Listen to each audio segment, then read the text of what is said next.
Ladies and gentlemen, sisters and brothers, I greet you with the greeting words of Islam. Assalamu alaikum wa rahmatullahi ta'ala wa barakatuh. The theme or the subject I am about to unfold is Zongo. Only Zongo, an African Muslim, are building religion instead of building humanity. Allah said in the Quran al-Karim, Quran 7 verse 11, أعوذ بالله من الشيطان الرجيم بسم الله الرحمن الرحيم ولقد خلقناكم ثم صورناكم ثم قلنا للملائكة اسجدوا لآدم فسجدوا إلا إبليس لم يكن من الساجدين. Surely we created you, then shaped you, then said to the angels, prostrate before Adam. So they all did, but not Iblis, who refused to prostrate with others. So Allah said, He created us, He shaped us in a plural form, and hereafter He asked the angels to prostrate before Adam, and that is sajada. It comes from the word, and this is where we get masjid. So you can see praying and prostrating started from heaven. And Allah asked the angels to pray for Adam. And why?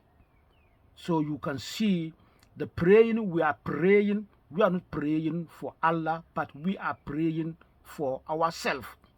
That's why service to mankind is service to God. And this verse goes further. Quran 7 verse 12.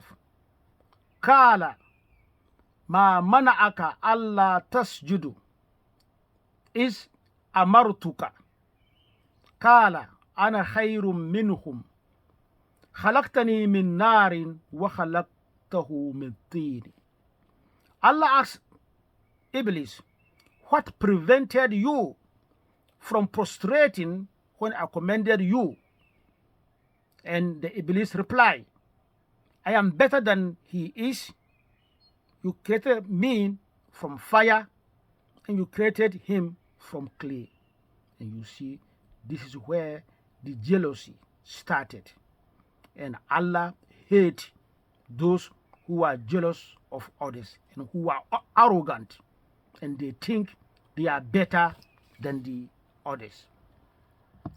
And who brought us Islam in West Africa?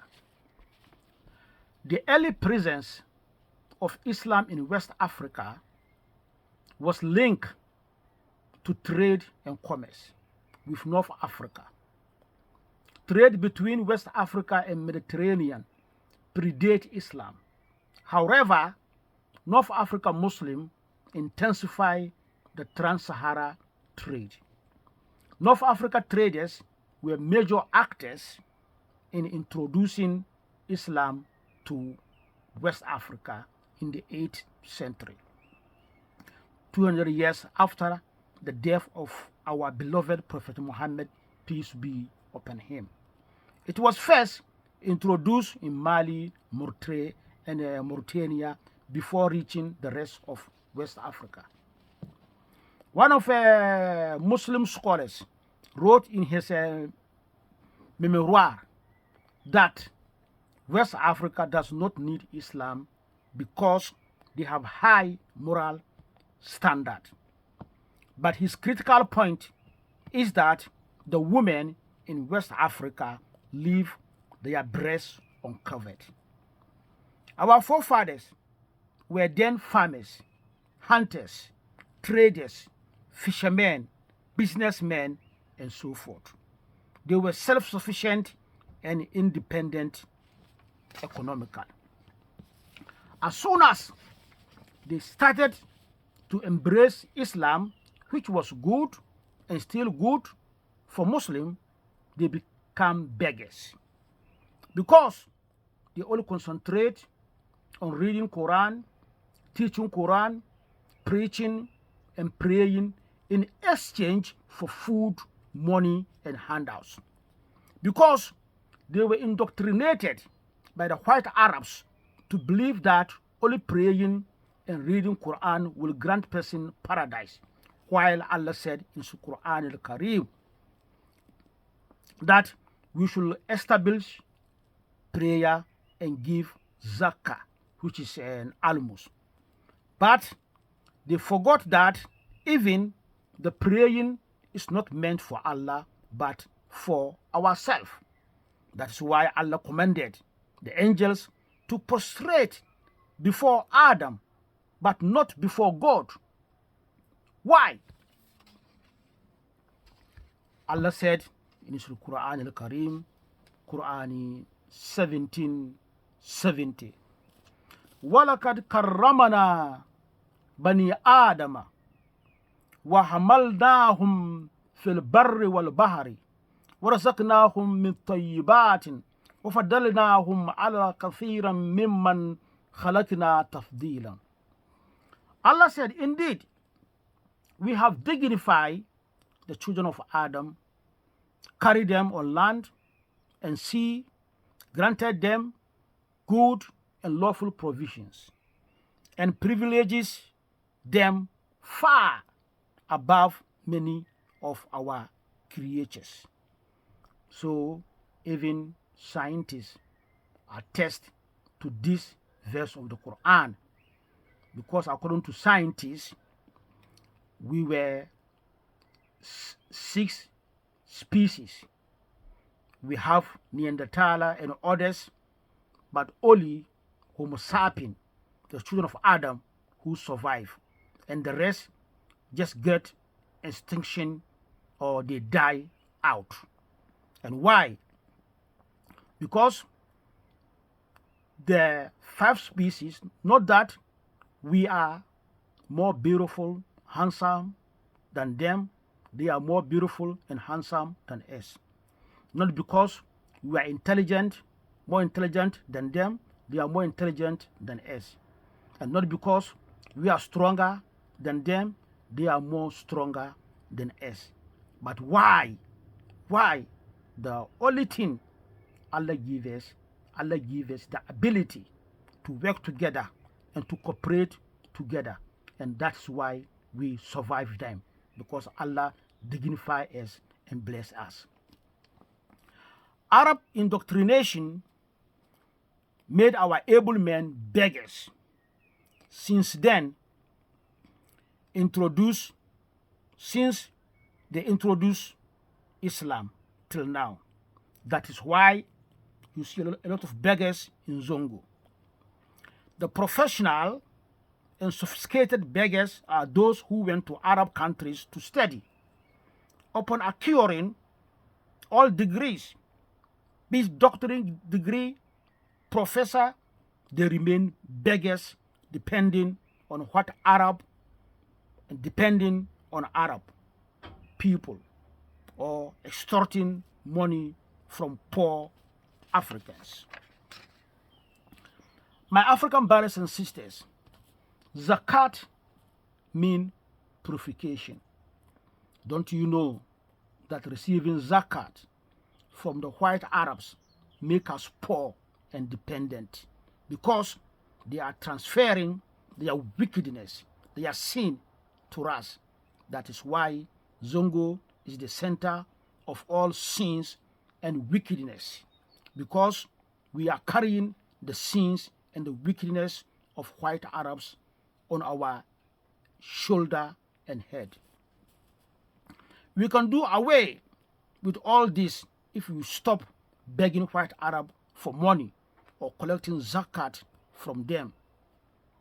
These white Arab like to say, إنما المؤمنين إخوة, or al-Muslim akhul Muslim, and that is lie. It's a blatant lie.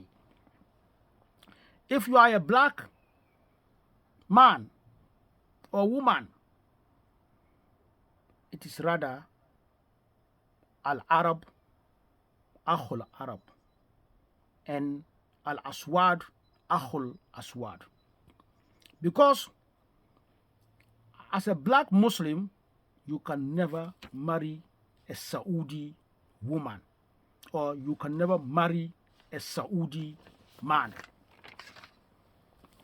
But a Christian who is white Arab can marry a Muslim white Arab. When you are with white Arab Muslim, they will tell you we are the same. But when they go to white people or Christian, they will tell them, look at this monkey. He thinks because he's a Muslim, we are in the same category. And this kind of people, Allah said something about them in Quran al-Karim, Surah al-Baqarah, verse 14. وَإِذَا لَقَوُا الَّذِينَ آمَنُوا قَالُوا آمَنَّا وَإِذَا خَلَوْا إِلَى شَيَاطِينِهِمْ قَالُوا إِنَّمَا مَعَكُمْ إِنَّمَا نَحْنُ مُسْتَهْزِئُونَ. And when they met those who believe, they say, we believe. This is what they do, white Arab. When they meet black people who are Muslim and they are Muslim, they say, oh, we are all brothers. But when they are alone with their evil ones, then they say, indeed, we are with you.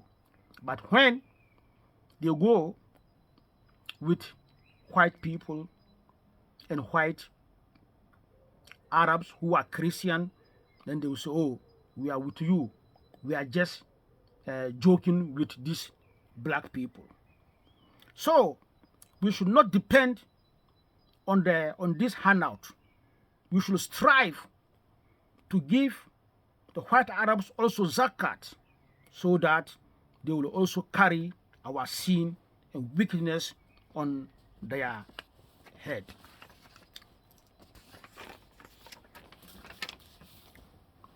We should give zakat to purify ourselves.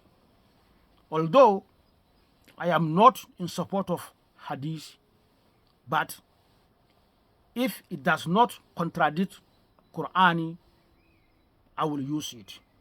And this is a hadith. An Abi Musa al-Ash'ariyya an Nabi sallallahu alayhi wa sallam qala at'imu jayi'an wa udul marida wa fuqul ani. Abu Musa al-Ash'ariyya reported, the Prophet, peace and the blessing of Allah be upon him, said, feed the hungry, visit the sick, and set captive free. And this is what we are doing in Europe, for instance, in Holland. Because the healthy people pay a premium, health care, and with this premium, they take care of the sick people. And every worker in Europe pay every month a tax which is zakat. It depends how much you earn. Some people pay 50% of their salary tax to the government, so that the government will take care of those who are in need. So feed the hungry, visit the sick, and set captive free. Who are captive? Captive are poor people who have no means of surviving. So those who are working take care of these people. And this is what zakat is meant for Muslim also. So there are three people who the world hate most. First, a rich man who supported the poor people is being hated by his fellow rich men, because he thinks if he help the poor people will be like them. And secondly, a wise man who liberate and emancipate people, poor people, and ignorant people, it's also hated by the elite. And third is the prophet of God. All these three people, what they are doing, they are trying to liberate a poor people, and they are preaching against the elite, against the rich people, against the queens and kings, so that they will take care of the poor people and share the cake of the land equally and without corrupting the whole nation. So, my brothers and sisters, for instance, the young generation, I'm appealing to you. You should work hard. You should strive to go to school, to be an engineer, to be a doctor, to be a lawyer, to be an ICT specialist, to be in the field of science, because in this world, science is the most important education in this world. But don't listen to our imam, our sheikh, and our doctor. They will tell you that science is against Islam, and this is a lie. And also, our imam will tell you there are some questions you don't have to ask in Islam. All this is a lie, because they are not well equipped. What they know is only to translate the Quran without understanding it, and that's why they are afraid. If you ask a critical question, maybe their way of survival will stop, and because they cannot control your mind anymore. Because Allah said in Quran al-Karim, Quran 4 verse 27, أَفَلَا يَتَدَبَّرُونَ الْقُرْآنَ أَمْ عَلَى قُلُوبِ أَقْفَالُهَا. Do they not then reflect, contemplate Quran, or are they locks upon their heart? So Allah is asking us, why are we not reflecting on the Quran? Are we not asking questions? Are we not researching? Are there locks on our heart? So most of our imam who are sheikh and doctor, there are locks on their heart. That's why they don't want you the youth, to prosper, and you the youth to take your destiny into your hand. So the lips of the righteous will teach many, and fools will die for seeking wisdom. Only the greatest stupidity is the one who hear the truth, see the truth, and still believe in lies. Assalamu alaikum wa rahmatullahi ta'ala wa barakatuhu.